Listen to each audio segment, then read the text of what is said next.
I wanted to do is acknowledge the incredible job that all of you did as Tea Partiers in sending one of the loudest messages in our nation's history to our elected officials a few weeks ago. Congratulations to all of you. Nice work, nice work. But I think as you all understand, our job's not done. We have many phases that still lie ahead of us, and one of those phases is coming up this spring in the local elections. We have to band together here and send that same kind of message to our local officials, letting them know what we expect as tax-paying citizens. Now, Steve, thank you for that nice introduction.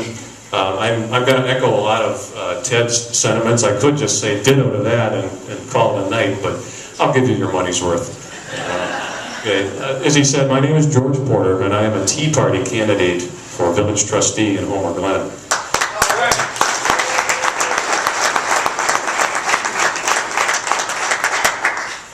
I'd like to introduce you to my wife, Vivian. I think you all know her. Well, Vivian and I have been married for 22 years. We have two lovely daughters, Sophia and Olivia. I think most of you know them. They usually work all these events. They were here tonight selling tickets and eating meatballs.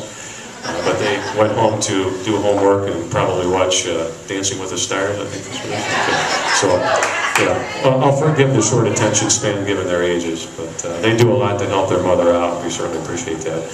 But we came to Homer in 1993. We found this to be a very attractive community for lots of reasons, but it was just right. I mean, it's not too far from Chicago, not too far from the major suburbs. Our families were close by. Everything we need is minutes away, nestled in that nice semi-rural environment. That was great, and I think we saw that throughout the 90s and this current decade that those attributes continued to draw more and more hundreds and hundreds of families to this community. The high school grew and expanded to a point it was bursting at the seams, and that's another issue. And you heard from some candidates here. You'll hear from a second candidate tonight for school board who's going to help us cure those ills. But point I'm making is that Homer had a lot to offer then, and it still does today.